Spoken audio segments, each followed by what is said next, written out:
Di ato. Makita ko di. Kita man. Sumayong adlaw sa tanan ang atong katunan karon ang paglangoy. Unang pamaagi nga aron makamaot ang nga mulangoy. Takini.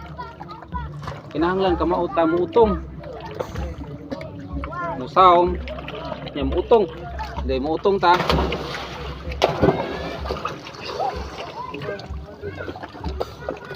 Sunod na tong buhaton. Kinahanglan tanaw sa ko. So, sunod na tong buhaton nga kamaot ta mulangoy.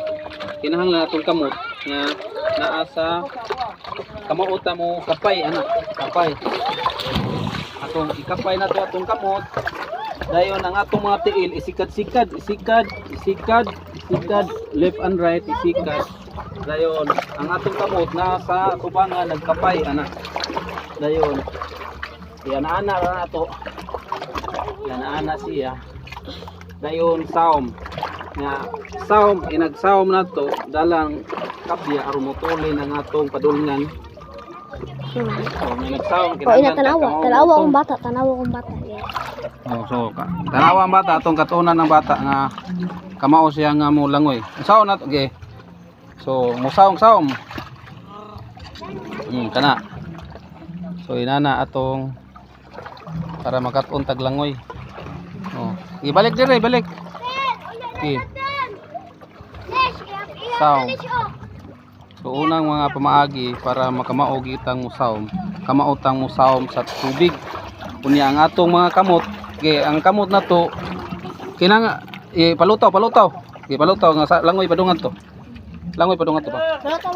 Kanang mulutaw ra ka ba nga dili ka musaom. Okay. Sunod ikapay-kapay mong tiil nawa. Ang imuhang tiil isikad-sikad ang imuhang kamot ikapay-kapay para mutulin ka sa imong padulngan. So balik dire.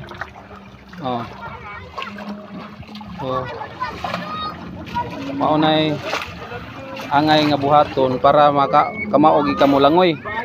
So sunod kamao ka mo balance sa imong lawas pareha. Okay, gunitin na po dito. So kamao ta mo balanse sa atong lawas nga mag ayun. Di kay ma. Ayun sana. Kinahanglan kamao ka magpalutaw-lutaw. Ang pagpalutaw na to, kinahanglan nga magpalutaw-lutaw lang ta siya. So balance ka.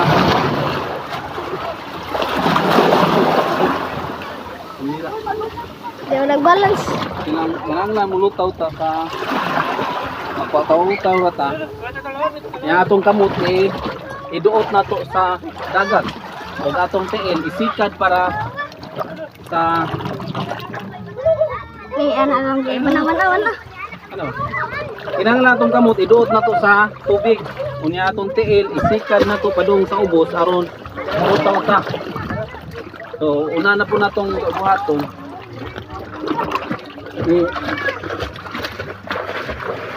So nakalutaw na ang lawas. Unya ang imong kamot ito na. Ako po, tarawa. Sikat.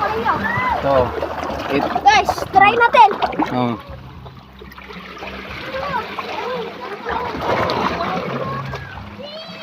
So kinahanglan lang ka nga kato siya naglangoy na siya padungad to. Ang tail isikat-sikat ang tail dong ipatingog ba ana. Pwede ra na siya ilamba-lamba ang imong tiil. Then ang imong kamot ikabya gyud. Aron mutulin ka. So inana lang ang pamaagi para sa mga bata nga kamao mo langoy ug sa mga dagko nga kinahanglan kay mas maayo gud nga kamaot ta mo langoy para ug ana ta mga ligo malingaw gyud ta sa pareha sa mga bata nga kamao na mo langoy. Pwede nagadto sa lawom.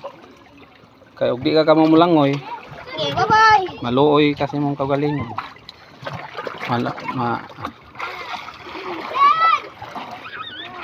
Sige, bye-bye.